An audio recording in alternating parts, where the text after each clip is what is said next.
Nous avons le très grand plaisir d'accueillir l'équipe de la série The Idol,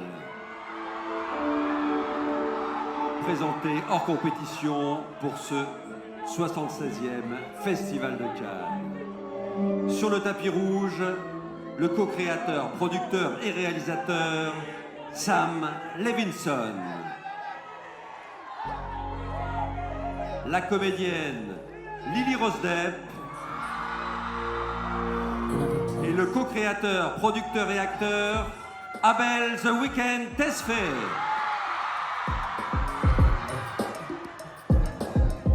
Thousands of people screaming the name of The Weeknd here on the Croisette with the two actors and the co-director, because he is a co-director on the series.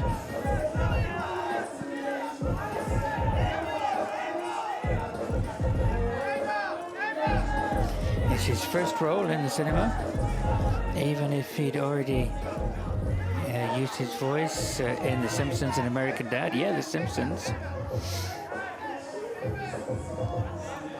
He's made some music videos himself for Wicked Game, Rolling Stone, The Zone, or Try Me. This is not a message, Victor. His experience as an actor, Abel,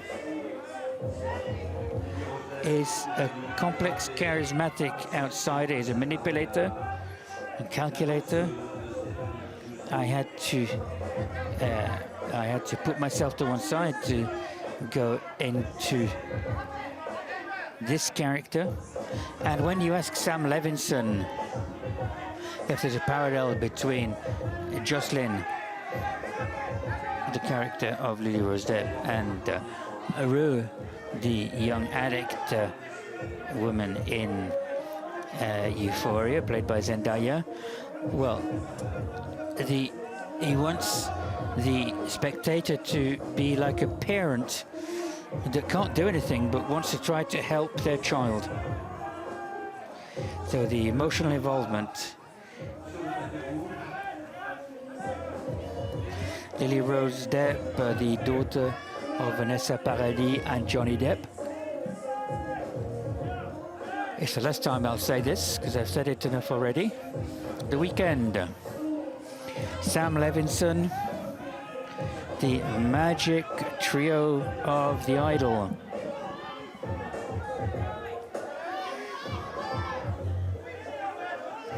Of course, it's a red carpet. It's not in competition. It's a series presented here in a special screening out of competition. 2 episodes of The Idol. With Lily Rose Depp.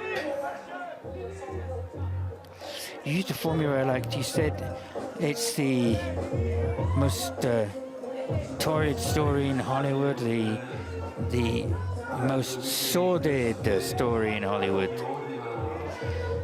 But it's quite steamy too. You just need to see the trailer to realize this. Lily Rose Depp worked a lot on this role. She was coached, she danced, she sang, and she said it's The Weeknd. Abel Tesfaye who got her to work, and she got him working as well on the acting side of things.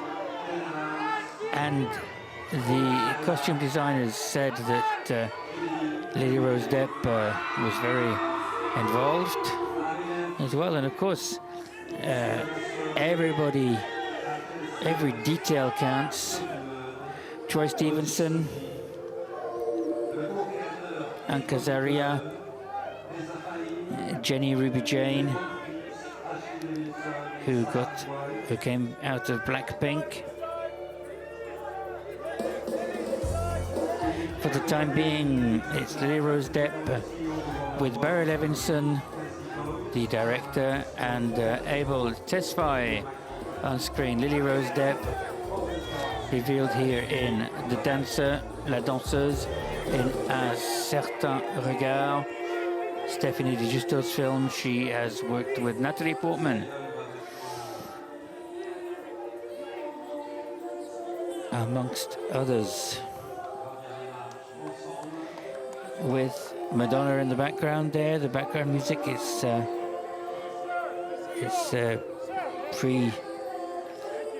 sort of premonition for a rock star. So there, Troye Sivan and Shane Adams and Kazaria.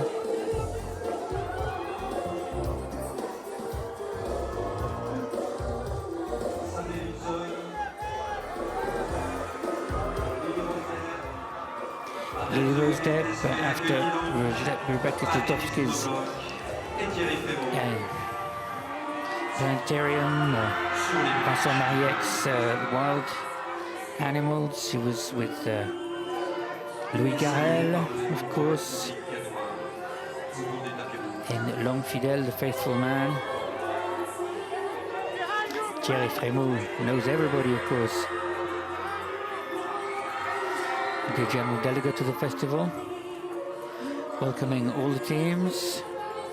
And here the team from The Idol. The very, very blurred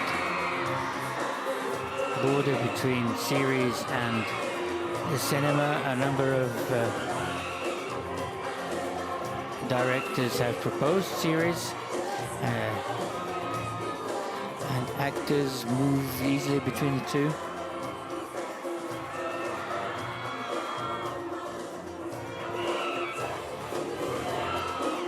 You can hear the screams of the audience here. So after Euphoria, it's The Idol, which is here in Cannes, directed by Sam Levinson. Avec The Weeknd fait le co-créateur des Infaillibles et le casting. Troye Sivan, Davain Joy Randolph, Shane Adams, Frank Azaria, Jenny Ruby-Jane, Arinel, Susanna Son, Rachel Sennott, Sophie Bunn, Moses Sumney.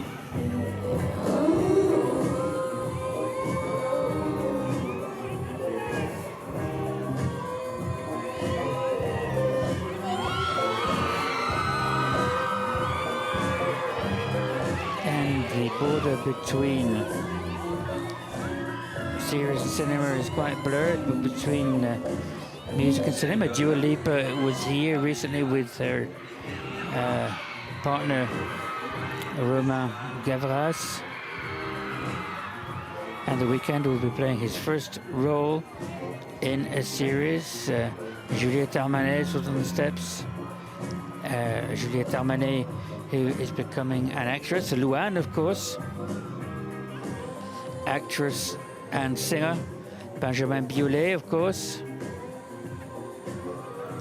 And sometimes actors sing. Chiara Mastroianni for Christophe Honoré, Catherine Deneuve in her time.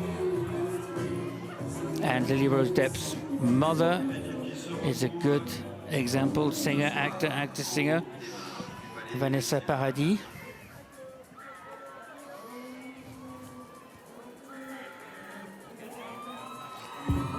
Sam Levinson's project after Euphoria.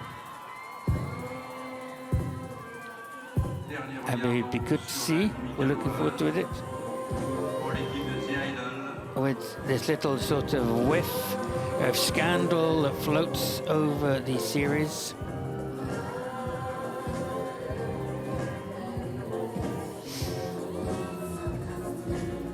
Jocelyne, played by Lily Rose Depp, wants to get her title as the most popular pop star in the US. Will she manage to do this? And it is the owner of this nightclub, this rundown nightclub, that was up to do it. So there we are. They're going into the Festival Palace. They're going to be showing the first 2 episodes of this series, and that is an event. We'll stay with them for a few moments. And Victor, because you liked my formula, The Idol is the most sordid love story in Hollywood.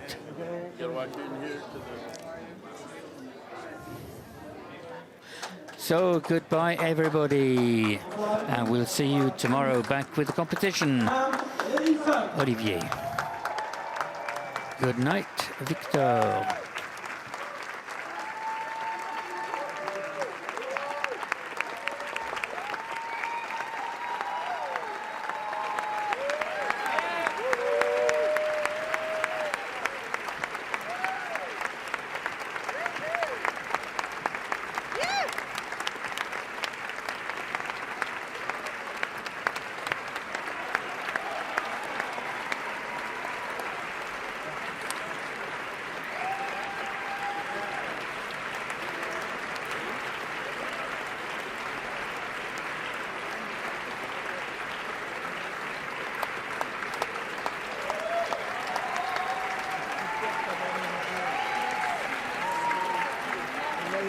On est tellement heureux d'être là.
This is being at the Cannes Film Festival. It's been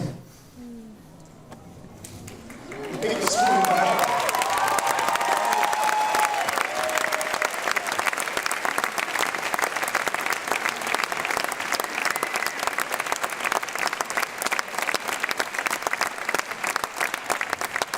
Just want to thank Lily, April, this incredible cast, Thierry, my wife, for making this dream come true.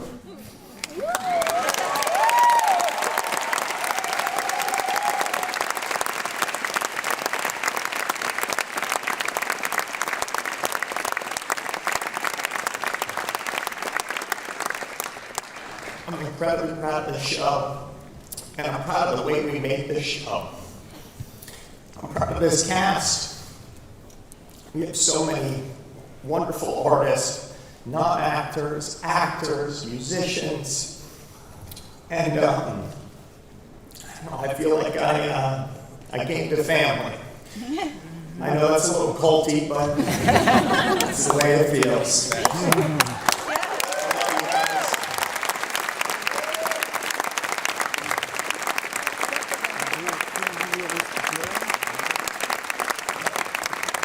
HBO, Francesco Orsi, Casey Boyd, David Zatzlaff, thank you for leading us.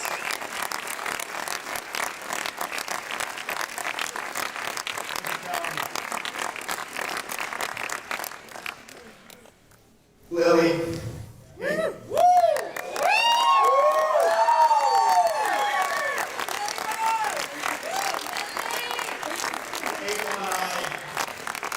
Count our lucky stars. Yes. Every day you are Jocelyn. You are fearless.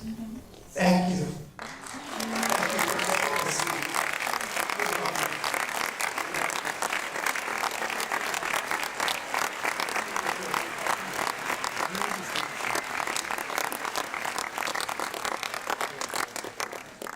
And thank you for watching these first 2 episodes. I hope you enjoy the rest. Thierry, from the bottom of my heart, thank you. Thank you. This is you.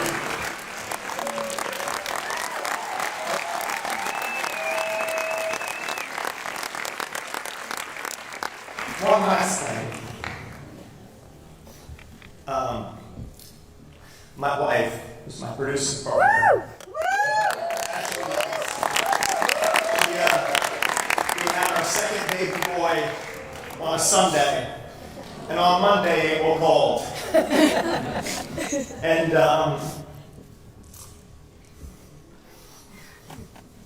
I know this wasn't easy.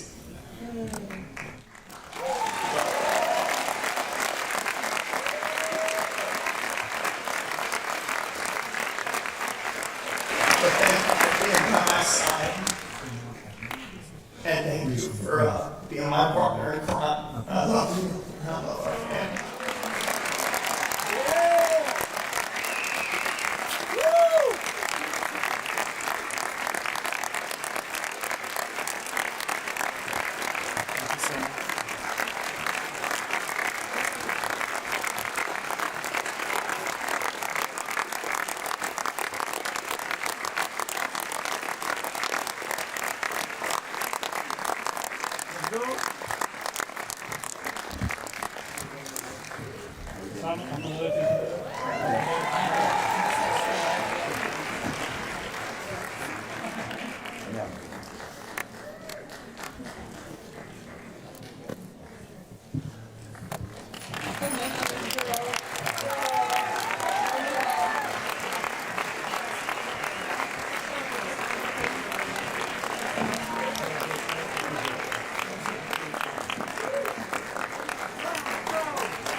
Where's that?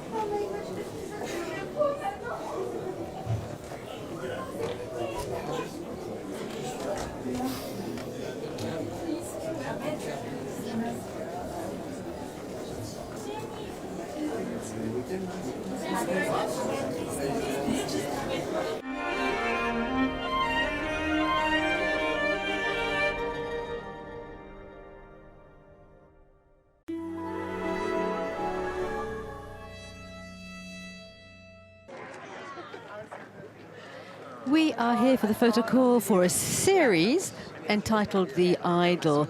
The first two episodes were screened last night of this series in the Lumiere movie theatre, and this is the series directed by Sam Levinson. You'll have recognised him perhaps, director and author of this also of the successful series Euphoria. It's not a follow-on of Euphoria at all. This is the second series worked on by Sam Levinson.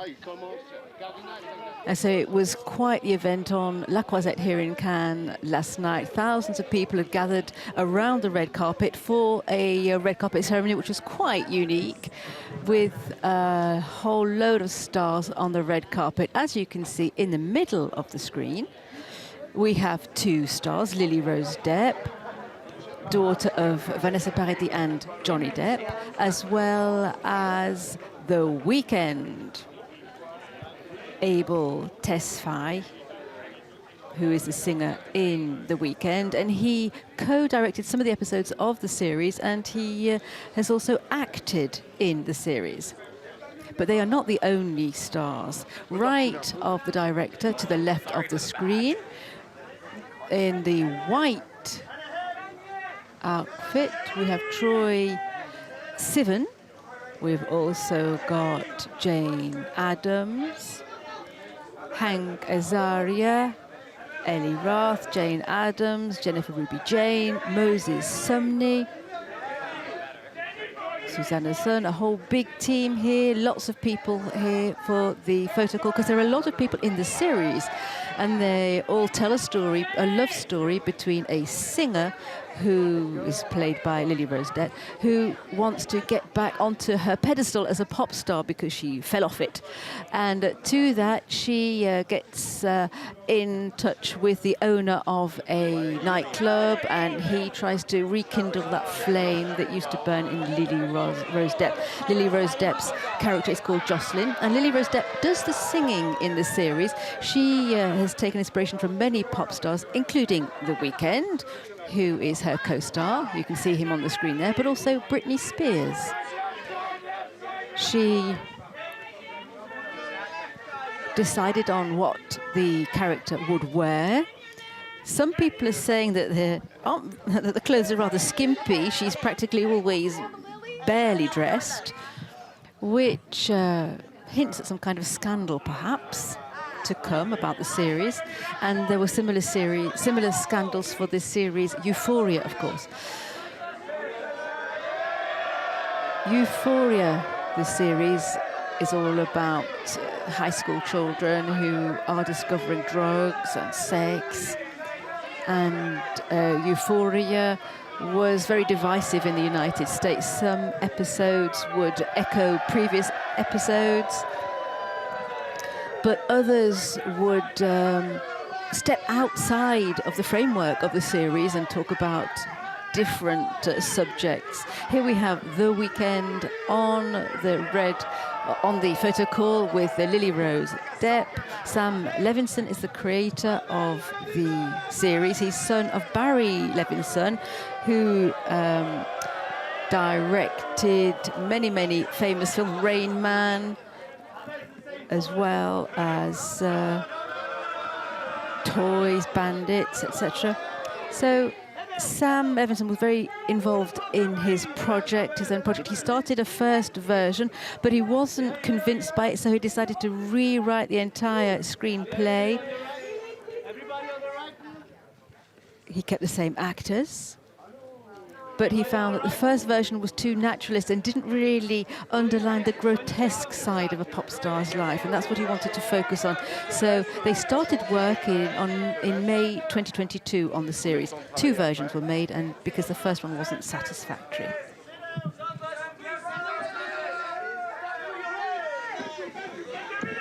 Lily Rose Depp is known to us all, of course. She acted in Planetarium by Rebecca Zlotowski with Natalie Portman in 2016. And also in The Dancer by Stéphane Di Giusto, which was screened in Un Certain Regard here in Cannes in 2016 also.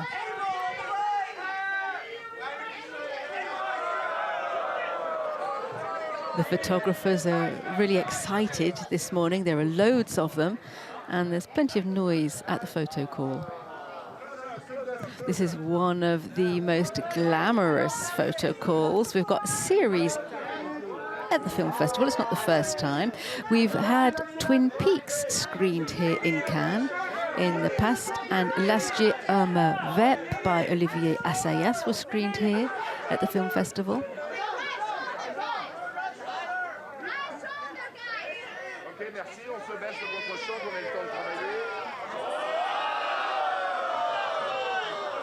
The direction work is quite daring because they've decided to use 3 cameras, several cameras, to shoot their different scenes. Usually just one is enough, but it's not totally exceptional. Maïwenn, for example, and Keshish decide to use many cameras for certain of their sequences.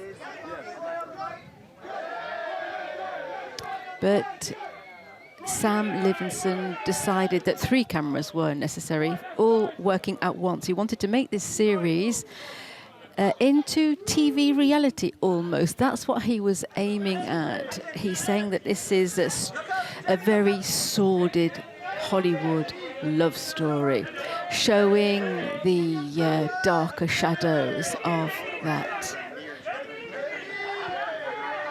concept. Here we have other actors from the film. We've got Troye Sivan, who is on the left of the screen with the dyed hair in the white top.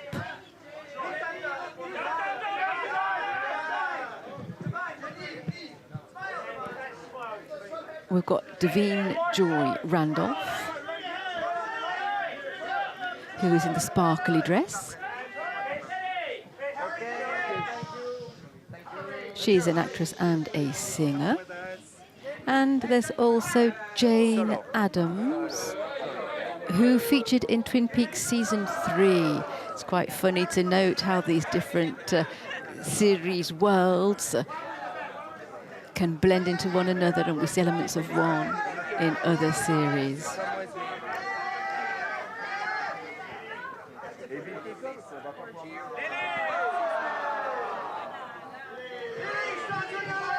Lily Rose Depp now having her photo taken, posing for the photographers.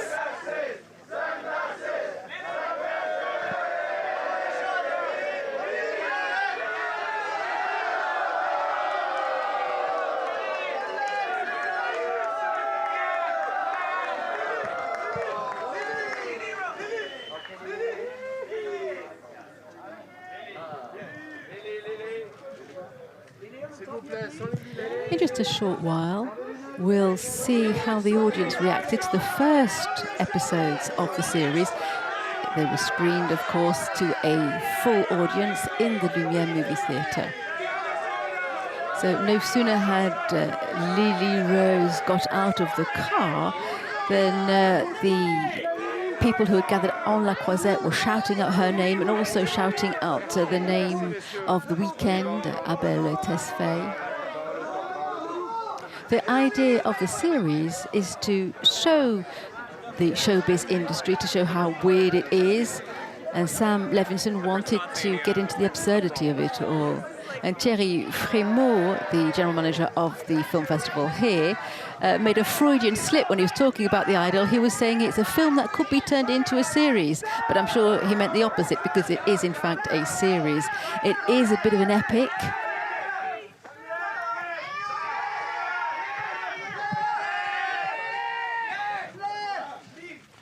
There's Sam Levinson, the director of the series and the writer also. And he's also responsible for Euphoria, another series which is hugely successful. Euphoria is almost as successful as Game of Thrones, just to give you an idea of how successful Euphoria is.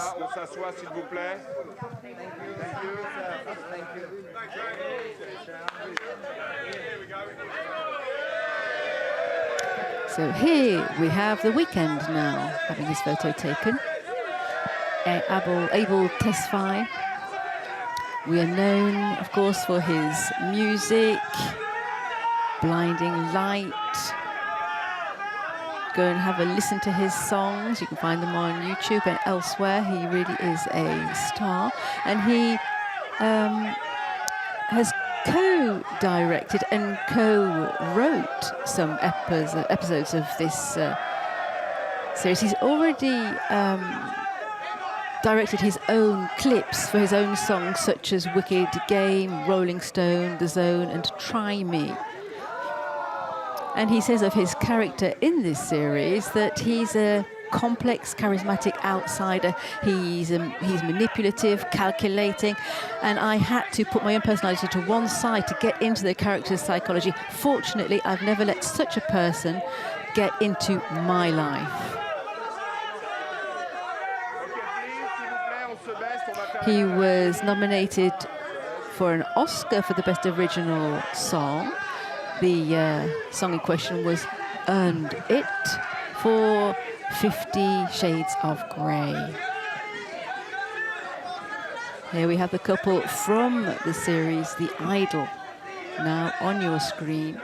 The first 2 episodes were screened last night in Canada. The series will be released in June on HBO, so you have to be a little bit patient until you can see the series.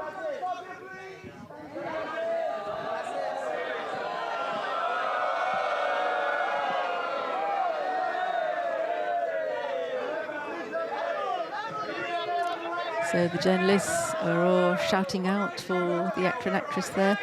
The director of photography took inspiration from Renaissance paintings for his work. He wanted each episode to have a very Hollywoodian ambiance. So he's combined Hollywood with Renaissance and the Hollywood sunshine. And the film was shot in film to evoke the notion of a dream. And the DP is called Marcel Rev. We wanted to show, he says, some of that Hollywood glamour, and the lighting is almost like that of a thriller or a horror movie. And in the series, Lily Rose Depp is very scantily clad,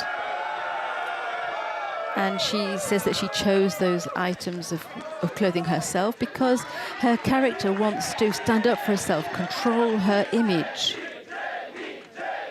And that, according to Lily Rose Depp, was one way of exposing the character. Here is Moses Sumney, an American singer.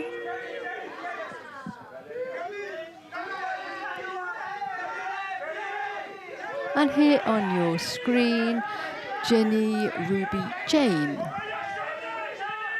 who is a rapper. And this is her first acting role in this series. She's a member of the group Black Link.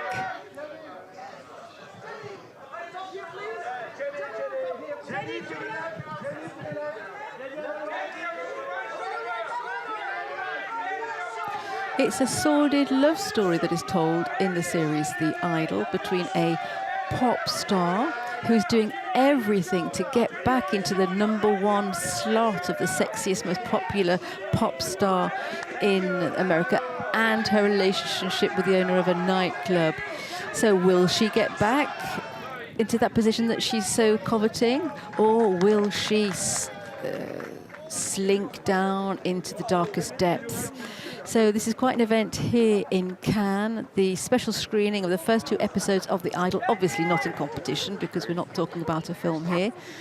The crew is heading towards the festival hall where they'll have a press conference, a traditional press conference. I'm sure you're very used to how things play out here. Lily Rose Depp on your screen. It's going to climb those steps onto the footbridge, ready to go into the festival hall building. This series was produced by Ashley Levinson, the wife of Sam Levinson.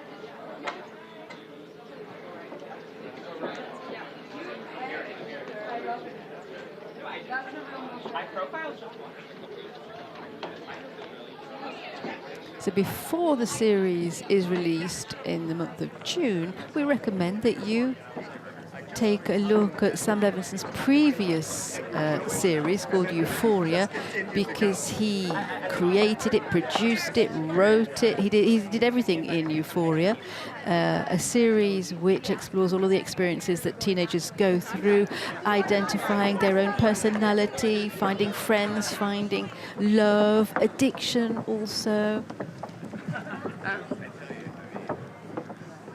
And in Euphoria, he has a character called Rue, who is an addict, and the way he treated that story was really quite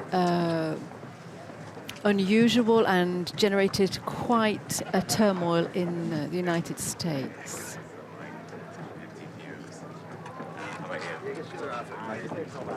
What's up, Tammy? So let me remind you that Euphoria is the second most watched series after Game of Thrones. So here we are with The Idol. This series was well received yesterday. There were thousands of people waiting outside on the street who knew they could not go in and see the screening, but they came all the same to shout out for Sam Levinson, Abel Tesfaye and Lily Rose Depp. So a few autographs once they're inside the building before the press conference.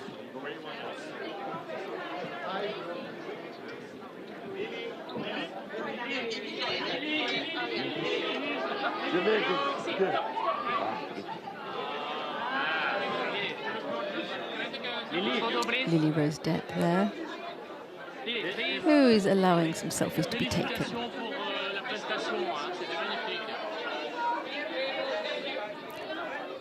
She sings herself in the film. She drew her inspiration from Britney Spears and also The Weeknd for her performance in The Idol. Lily Rose Depp has often worked also with,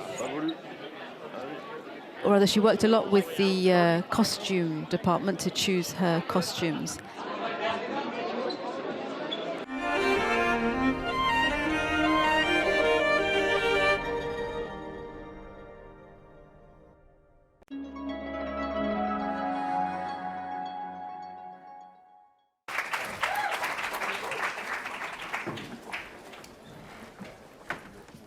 Oh, divine. Good afternoon.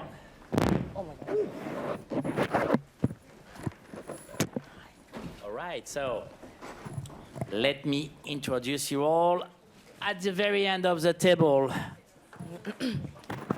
we have Monsieur Hank Azaria. Bonjour.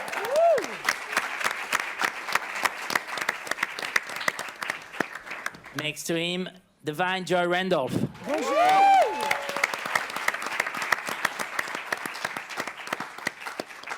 Monsieur Abel Tesfaye, aka The Weeknd.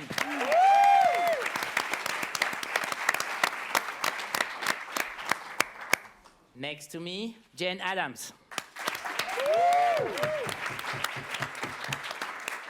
Lily Rose Depp.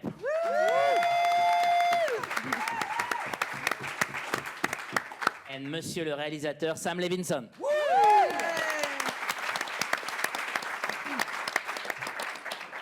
All right, guys, we're going to start talking about the show in a second, and I will open the floor to questions. But I want to come back to yesterday night.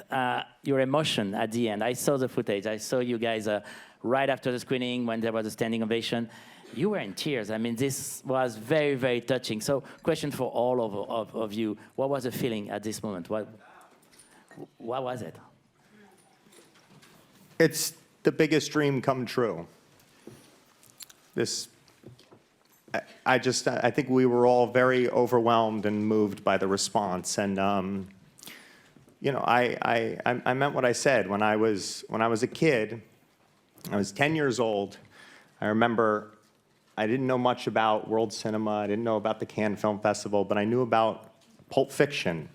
And I knew about Tarantino. And the fact that he had won an award for this crazy movie that I wasn't allowed to see until I snuck over to a friend's house, and his mother allowed us to rent it. And through that, I discovered the Cannes Film Festival. I discovered French cinema, world cinema, and I had a dream to come here. And last night was just one of the most moving and emotional experiences I could ever have, and to be here with this cast, who I love so deeply, and it meant the world to us. So, thank you. You know. Thank you, Sam. Thank you, Sam.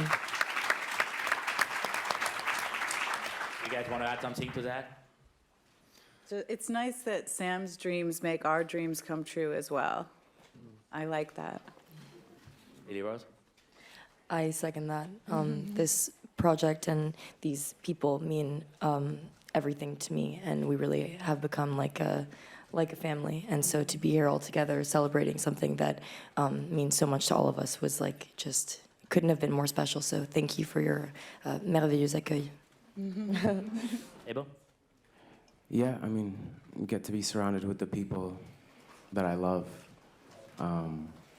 We've been working on this for so long, and, you know, a few years ago, I used to come to the Cannes Film Festival and watch it from the audience and experience it, and seeing how overwhelmed everybody was. And I would look at them and be like these guys crying. I mean, I can never cry in front of all these people.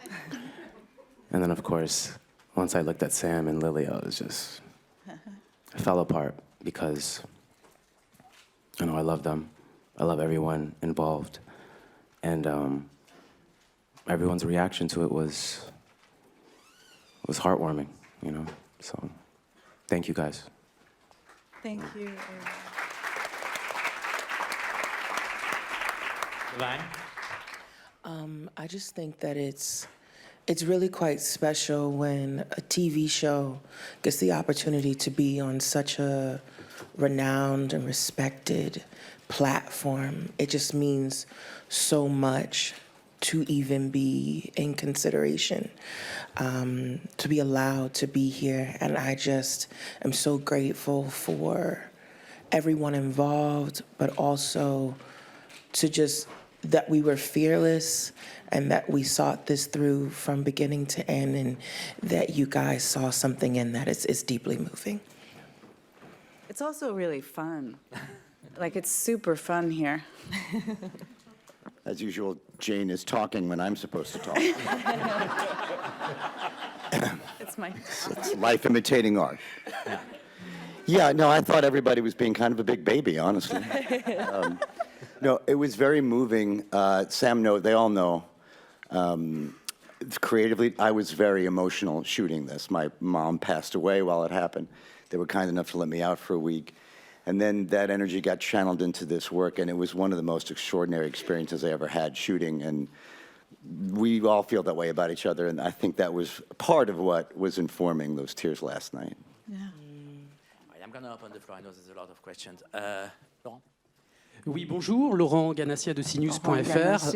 Je voudrais poser une question à Lily Rose que je trouvais patente dans cette série, dans ces deux premiers épisodes. Je voulais vous demander, dans le film, il y a une phrase qui est très emblématique et qui pourrait être même le sous-titre and might even be the subtitle of the series. Quand on est célèbre, When personne you ne are vous dit la famous, vérité. nobody Alors, tells je you voulais the vous demander, truth. vous, Lily Rose, I'd like to qui ask you, Lily avez été Rose, célèbre because très jeune, hein, on va pas you rappeler, became vos famous illustres very parents et early qui jouaient on. justement dans, Your parents dans were cette extremely série well une known, célébrité. and Comment on arrive à you're playing gérer the part à la of fois a celebrity in the film. et la How do you vérité manage quand on est both célèbre? truth and lies when you're so famous? French, French. Je peux pas faire les deux, sinon on va y être toute la journée. You know, I think that it's just about the people that you surround yourself with, and that's something that, you know, that we see my character actively dealing with in the show, is struggling with the people that she's keeping around her and wondering if they're telling her the truth, if they have her, you know, best intentions at heart, and you know, wondering what they really want for her and what they want for themselves out of it, and kind of, you know, we see her struggling with that kind of dynamic, and I think that, you know, that's something that happens in life as well, and it's all about surrounding yourself with good people. That's why I'm very happy to be here, surrounded by all these wonderful people. Sam, you guys work together on the genesis, the story itself, and from the beginning. Why? I mean, what's the starting point? Where's the click? Where's the start? I think I initially wanted to make like a dark, twisted fairy tale with the music industry and everything I know about it, and heighten it and take inspiration from films that both me and Sam love. But it was really both our love for music.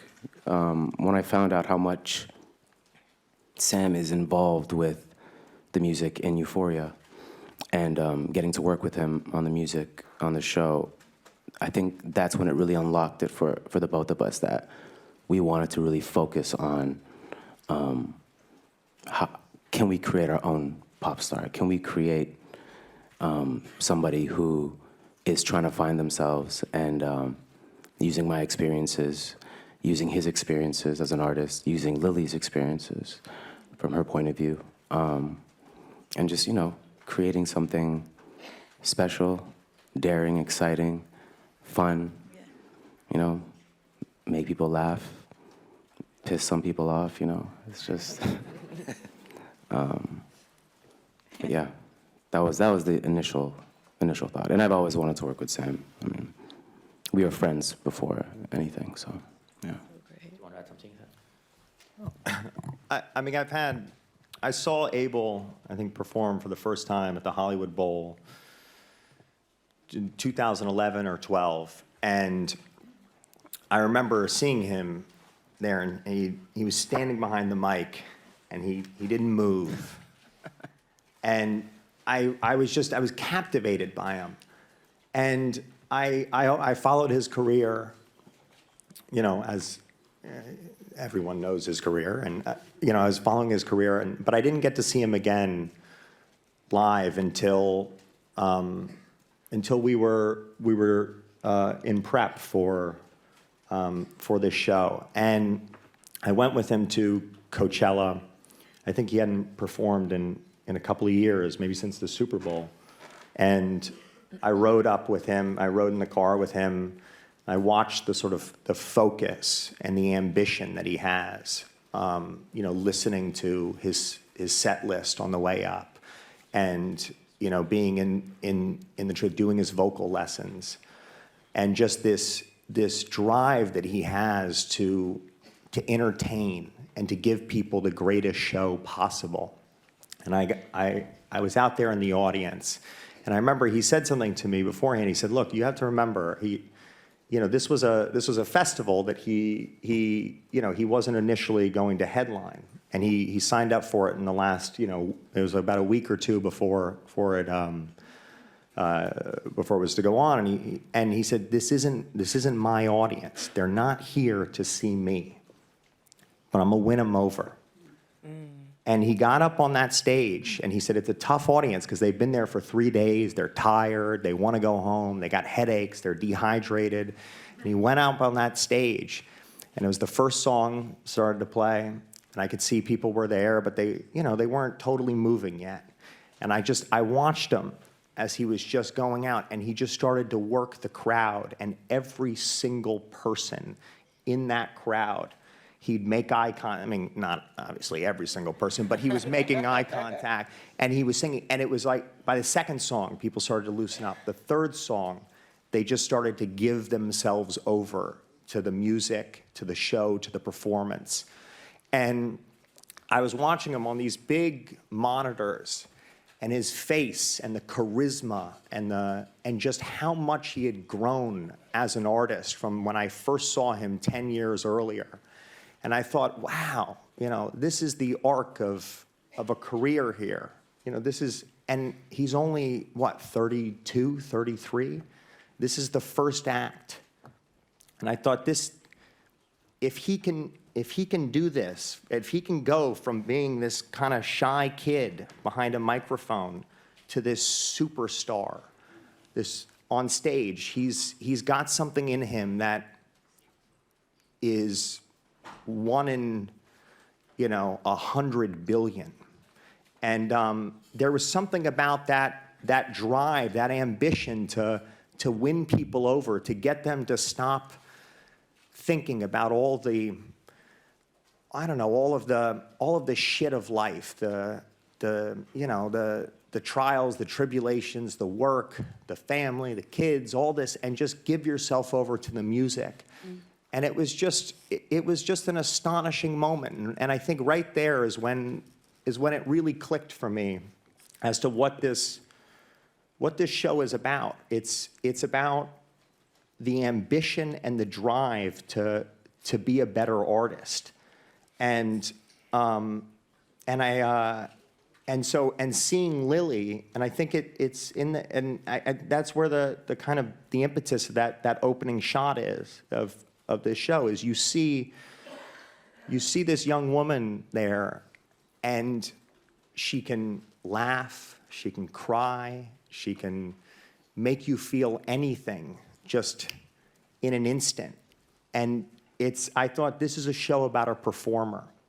And I love Abel deeply. He's a person of deep integrity. And, but I thought, well, this is interesting, because someone who has that power, what if they weren't necessarily using it for good? And that's, I think, how the show really clicked in my head. We got a question, third row. Bonjour, sorry for my English, question in French. Jérémy Kiffel, Kiss FM. Ma question est pour Abel, vous incarnez Tedros. Et there in the film, you're Tedros. In the course of your career, did you imagine Tedros, or on the contrary, have you already met someone like Tedros? Welcome to the Riviera, and I look forward to your concert in June. I'm going to try to understand what you said without the translation. So the question, did I ever encounter anybody like Tedros? yeah, Is that what did you asked imagine it, or did you ever encounter somebody like him? Well, Tedros, Tedros was kind of just, when we were first working on it, even when me and Sam were first working on it, he was kind of like a device for Jocelyn. Like, he was almost like an obstacle, almost something that is supposed to, or someone's supposed to bring something out of Jocelyn, and and he's like this dark, like villainous character that you seen last night. But as we started working on it more and somehow falling in love with this weird character, not to give too much away, but it grew into something else, and so it's hard to pinpoint like exactly the inspiration, but have I encountered anyone like Tedros? I don't fucking think so. No, he's he's pretty. If you had, I don't think you'd be here. Yeah, I don't think so.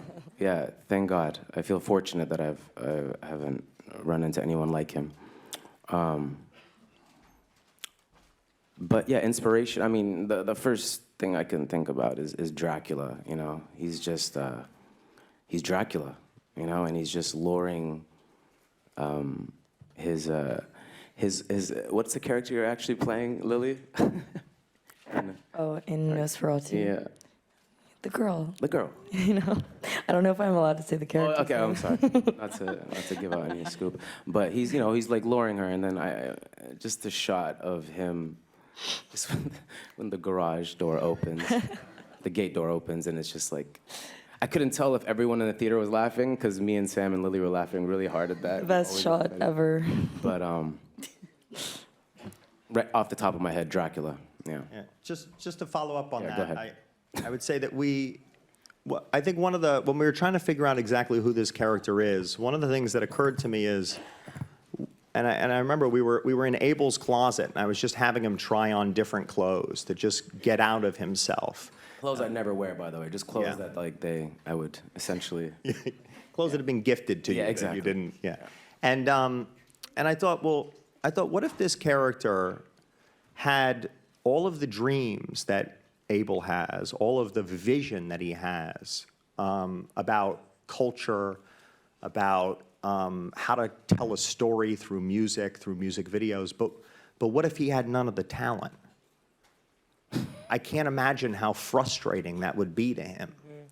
And the darkness that it would create inside of him because he can't realize this on his own. And so it forces him to find a puppet, so to speak. And I think that's when it started to, I don't know, I think that night was when I think the character began to sort of unlock. And I'm really excited for everyone to see where this show goes. Because he's a fascinating character. Just a second. Lily Rose, the character of a pop star, I mean, there's tons of stories about pop stars that we read everywhere. Some are totally fictional, some maybe true, I don't know. You find a way to keep a balance between what we imagine about a pop star and the reality of it. I mean, the reality that Sam is presenting, the work, the craziness, the desperation, this character is always in kind of a very, very thin line. How do you manage to get this balance? How do you manage to find a way to tell a character that is as much in our imagination as it is in real life? I mean, I think something that's interesting about, pop stars or just, celebrities in general, people that are very watched and looked at all the time and that we imagine that we know. We imagine that we know, way more about them than we actually do. I think that's something that was really interesting about exploring a character of that kind was thinking about what is going on inside her head, what's going on inside the psyche of somebody who is so watched but not really seen, and what does her time look like when she's alone, and what does it look like when she unravels, and when she does that privately or publicly, like what is the effect of that kind of lifestyle, of that kind of feeling of being surrounded constantly, even if you're in your private spaces. And so yeah, I think that's something that was interesting about the character, was diving into the idea of what is underneath the surface that we grow so attached to and imagine that we know everything just from that surface, what's lying underneath, because there's so much that's lying underneath for everybody. Okay, we got a question right there. Hi, Faith Orr from Arise News. My question is for Sam Levinson and Lily Rose Depp. Sam, your treatment of female sexuality, I've seen it described as both revolutionary and taking things too far. I want to know how you decided where to draw the line, how you worked together on the scenes, and Lily, how you felt about it. Well, I mean, it's funny. I think that sometimes things that might be revolutionary are taken too far. I think it's, we live in a very sexualized world, particularly, I mean, I can't speak to other countries because I'm not as familiar, but especially in the States. And I think the influence of pornography is really strong in terms of the psyche of, I think, young people in the States. And and we see this in pop music, 'cause and how it sort of reflects, you know, how it reflects the kind of the underbelly of the internet in some ways. I think that with this show and working with Lily, we had a lot of discussions about who she is as a person, who Jocelyn is as a person, and what she's feeling, what she's angling, who she's playing to, and and I think that's the, and I think and from that point the sort of the sexuality comes out of that character, because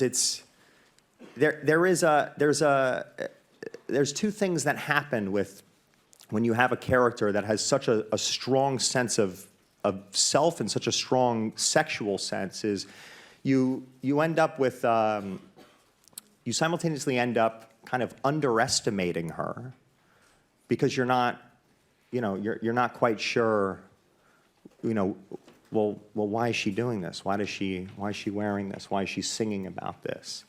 And at the same time, it's also what allures people. It's what attracts an audience. It's what attracts an imagination.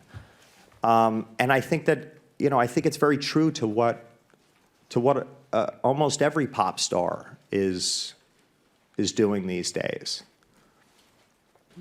Yeah, I second that. And, I also think that something about Jocelyn is just that she's a born and bred performer, and I think that extends to every aspect of her life, not just her professional life. I think that the way that she dresses, for example, is her trying to tell you something all the time, or say something to the people that she's around, or express herself in some kind of way. And I also think that the occasional bareness of the character physically mirrors the bareness that we get to see emotionally in her. And that was something that I felt was really important to the character. And when it comes to all of that stuff, I've never felt more involved in those kinds of conversations, and I've never felt, across the board, whether it was with Sam and Abel and Ashley and our whole team, or our amazing costume designer, or hair and makeup and everything, I felt like I was really, given the privilege of being really involved in the creation of this character, and the ins and outs of how she expresses herself from the inside out and also the outside in, and yeah. I think it says a lot about the character. That's important. We got a question over there. Hi, Matt Donnelly from Variety. Congratulations, everybody. I think one of the most haunting things about the show is the accuracy of the sort of industry machine around Jocelyn, managers, publicists, the corporate interests that exploit her. And there's actually direct reference in the show to Britney Spears. So I'm just curious for Lily and Sam, how much of Jocelyn might be pulled from that actual real story? And as the show continues to air, are you concerned about that fandom coming for you, as they might say? So. Well, I mean, I think look, I was, I was like a kid of the 90s, and she's one of the greatest pop stars of all time. I remember that Rolling Stone cover, and just how much it was talked about. Just, when I was in, I think middle school, or, I believe I was in middle school at the time. And no, look, this is, we're not trying to tell, a story about any particular pop star. I think we're looking more at how the world perceives a pop star and the pressure that it puts on that individual. And I think that's what, it's a lot of pressure to constantly have to be on and to have to be what everyone wishes you to be. And I think that it's, I also think that it's a lonely life. Mm-hmm. And And we can all pretend that that everyone is looking out for someone's best interests, but I think fame really corrupts. And I think it's very easy to surround yourself with myth makers who just continue to prop up, all of these, they continue to, tell you, no, that was great. No, things are wonderful. Don't worry. Don't pay attention to that. Mm-hmm. And there's something that can become very, very scary about that. I think it's also important to just say that, of course, I mean, we're not, like Sam said, we're not telling anybody else's story. There are so many incredible pop stars of our day, and of course I admire and have so much respect for them, especially, after trying to dive into the psyche of somebody who lives a lifestyle that I, personally haven't lived and everything. But I think something that we also wanted to do with the character is make her feel simultaneously like a pop star of our time, but also like she existed kind of in her own plane in a way. And we talked about a lot of other influences that are not pop stars. We talked about, Sharon Stone in Basic Instinct. We talked about Jean Tierney. We talked about Jeanne Moreau. All of these other incredible, powerful women that had a lot of influence on Jocelyn as well. Yeah, and I also think that the reference to Britney in the pilot is more of a publicist sort of spinning and trying to draw connections and correlations so that the press will write about it kindly. Just to follow up on this, for the other actors, how fun was it to play the entourage? And did you base your character on people you knew? I did not base the character on anyone I knew. Thank you. No, I loved working with Sam, with everyone, and Hank and I had a lot of fun. And Lily Rose is so wonderful in this role and such an intelligent, funny, smart individual that it made it very easy for me to get behind, oh, I produced this woman. I'm selling this. It's not hard to do.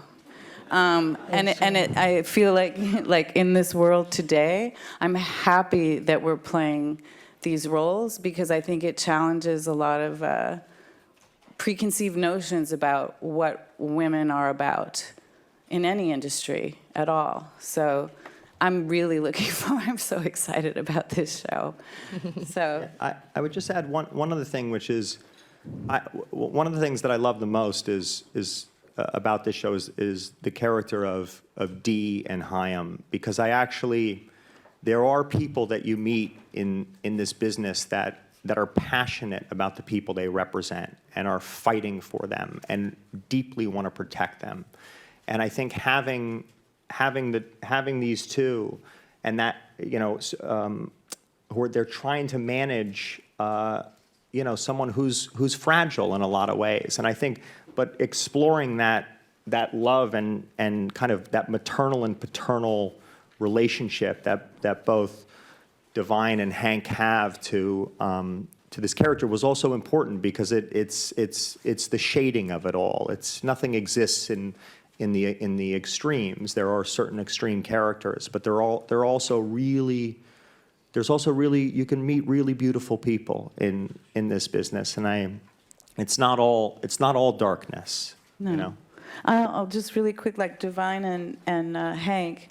To me, it's almost like a family dynamic where, that I think a lot of people will be able to relate to. They're trying so hard to protect her, but I think often, too, it's the person who, in my character, is maybe concerned about that, but concerned about other things, but then is also there to say she's out of control.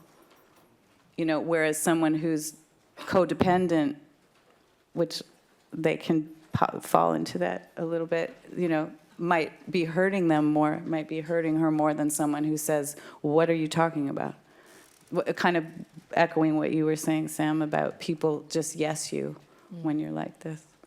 I would just add quickly that I was aware of playing I felt very avuncular, very protective of Lily. Actually, I was always trying to throw blankets and coats over her on set.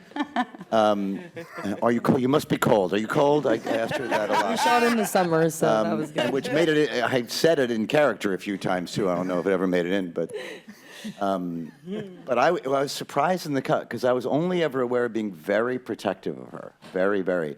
But seeing it, I'm like, well, to a point, Chaim's protective of her to a point, but he's still her client. She's still a lot of money to him. And if he were really being protective of her, he'd take her out of all that, which I didn't even occur to me when we were shooting it. And I've seen it in real life, not in the music industry, but with actors I've been close to who really what they needed to do was stop for a while. And everybody needed to stop the train. But it didn't happen. I'm sorry, go ahead. It's also tough, too, especially for a pop star who wants to be great. Yes. You know, who is willing to do whatever she needs to do to reach a certain goal, even if it's an impossible goal. So it's tough for someone like Chaim to, you know, be a father figure, but also be good at his job to help her.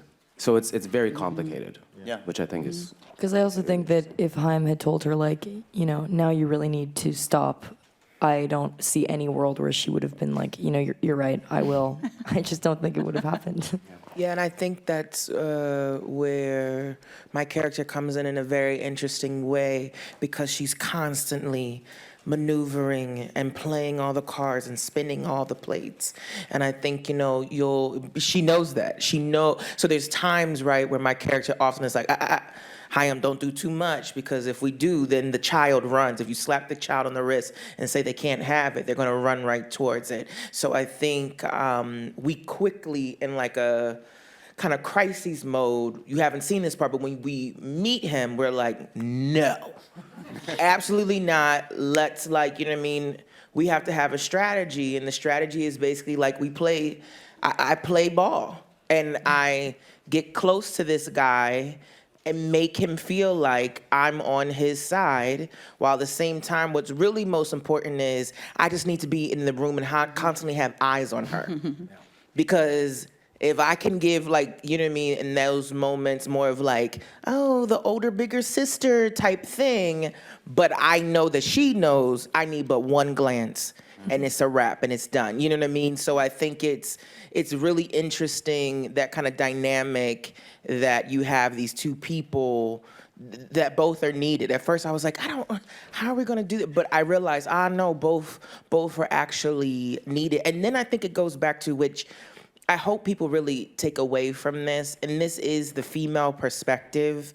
I think it's very important to note that what I think you will see more and more in this show is that women, in particular in these entertainment industries, people, like you said, Sam, will overlook us because of our feminine wiles and that sort of thing, and think that we're just, ditzy or whatever. But you're absolutely right. Every single outfit, everything, every image is calculated and out there. And so what my character tries to help her with is like, if we're gonna do it, let's do it right, but let's stay in control of it and ahead of it, and never give them a reason to, you know, doubt us in any way. And you'll see how the show continues to evolve, but it's actually, I just wanted to make note, it's actually extremely femme forward in such a beautiful way that it's very empowering. It's not at all what you think. What y'all saw last night, no. It's way more, in the best way possible. We can't wait. There's a question on the fourth row here. Hello, my name is Bianca, I'm a film journalist. So my question is for Sam Levinson, Lily Rose Depp, and the Weeknd, everyone can answer. So a Rolling Stone report talk about a chaotic, toxic shooting. So what's your reaction to those accusations? And can you describe how the shooting went? And is your intimacy coordinator still stuck in the restroom? I just want to say that, you know, of course, it's always, you know, a little sad and disheartening to see mean, false things said about somebody that you really care about and that you know is not like that. And yeah, it wasn't reflective at all of my experience shooting the show. Look, I think it's, look, we know that we're making a show that is provocative. It's not lost on us. But I think, it's an odd one because in some ways that when my wife read me the article, I looked at her and I just said, I think we're about to have the biggest show of the summer. And in terms of, the specifics of what was in it, it just felt completely foreign to me. And so I know who I am. And, I think there's two jobs in this business. There's the work, and then there's the managing of the persona. And managing a persona is not interesting to me because it takes away the time and energy that I would spend on the work. Mm-hmm. And so, they're free to write whatever they want. I think my only slight little grievance was that they intentionally omitted anything that didn't fit their narrative. But I think we've seen a lot of that lately. Yeah. Okay, we have time for one more question. The gentleman with a white shirt over there. Hi, my name is Thomas Holzer. I'm a journalist from L'Essentiel in Luxembourg. First of all, congratulations for this wonderful show. I got a question for Abel. I followed your career since day one, House of Balloons, The Morning, too many memories when I lived in Toronto, like you. I watched you become a pop star. You told us that you are very different from Tedros, but did you recognize yourself somehow in the character of Jocelyn, maybe? And Jocelyn, she wants to have an evolution in her music. So what can we expect from Abel Tesfaye in the future? Thank you. Thank you. Did I recognize myself in Jocelyn? Is that what you asked me? Yeah. A lot of Jocelyn is definitely inspired by my experiences and experiences that of other artists that I've witnessed, male, female, and almost. I feel very fortunate to have made some of the right decisions in my life. Very lucky, that I'm here. I get to do what I love with the people I love, surrounded by the people I trust. And Jocelyn is almost like an alternate reality if I had made some of the wrong choices in my life. And it's almost like me trying to, show the world or teach young artists to, make the right decisions, maybe subconsciously, I don't know. But yeah, myself is in Jocelyn, of course. I mean, and even, Chaim and Dee are, loosely based on people in my life as well that are family and that do have to deal with complicated decisions. Like I said, they want to take care of her, but also not being able to have her reach her goals is a failure for them as well too. So it's very complicated, And Sam really tapped into that. I mean, he's very observant. He writes what he knows, he writes what he sees, and watching it on the big screen, him capturing all of it is it was I can't even explain it. But yes, some of me is in Jocelyn, to answer your question. Just want to add one thing. Go ahead. Go back to a question from earlier. Yeah. The process on the set was unbelievably creative. I must go on record as saying this. Yeah.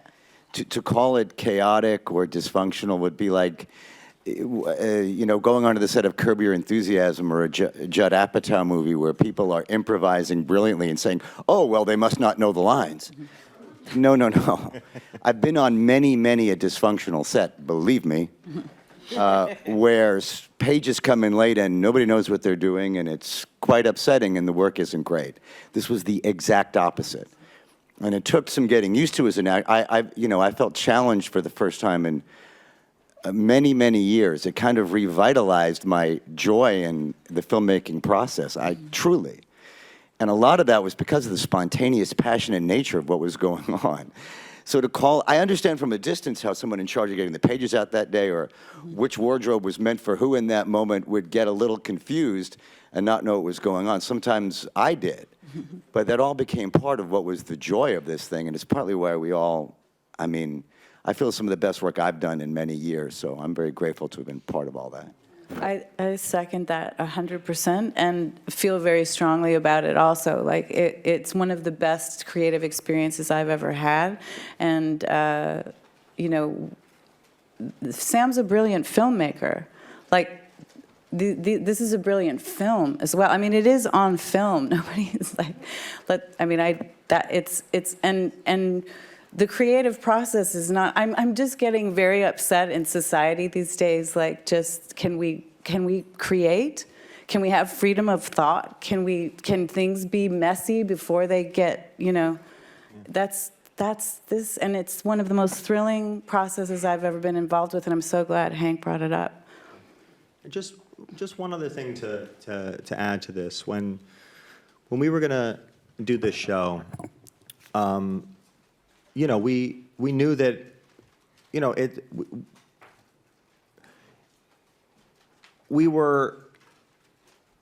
we had about 4-5 weeks to write it, prep it, and start shooting.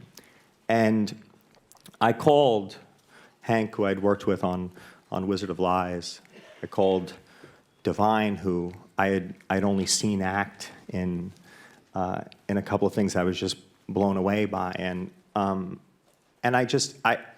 it wasn't all on the page, and I just said, look, I know it's not on the page here just yet, but I promise you, if you take this leap of faith, if you come with us, I'm not letting anyone fall by the wayside here. We're doing this together. And I think the life and in some ways the spontaneity of it allowed for a certain sort of reality to make its way into the piece, where I'm thinking in particular of the music video sequence in episode 2, where we'd sort of set into motion like a 30 to 40 minute sequence where Jocelyn would be dancing, she'd start to break down, Destiny would come over, Jane's upset, going on about this, Hyam's trying to deal and solve the problems and triangulate, and we weren't shooting that as individual scenes. We were shooting that all at once as almost a live play. And we had 3 cameras, and I would stagger each film roll about 2 minutes away from each other, and so that the actors never had to break character. We didn't have to call cut. I could hop on a camera, and I could be improvising with Lily. A camera would roll out, I'd jump to B camera, be waving over Hank, come, you got to deal with it, you got to talk to her, and and Hank could start, he walks up, is everything okay? Is this, and it was just this, and then suddenly that camera would roll out, jump to C camera, A camera would be reloaded again, back to B camera. It created this energy that I think, and it created something I think that we see and recognize in reality television, I guess, a bit. I think that I drew a little bit from, actually quite a bit from reality television, in the sense that I think that's what we perceive reality as.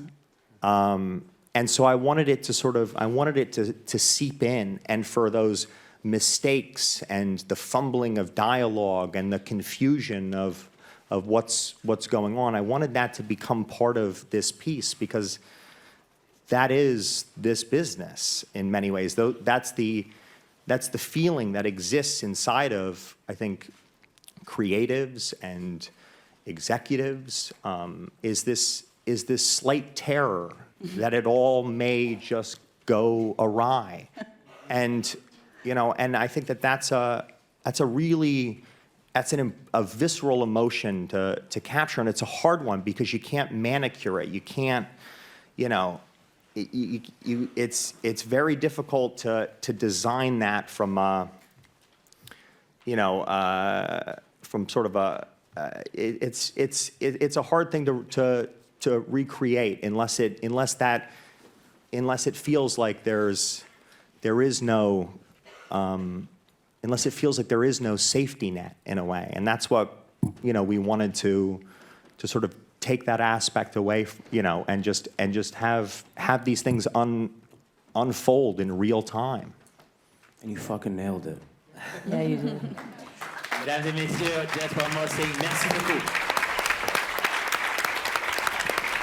Thank you so much. Merci.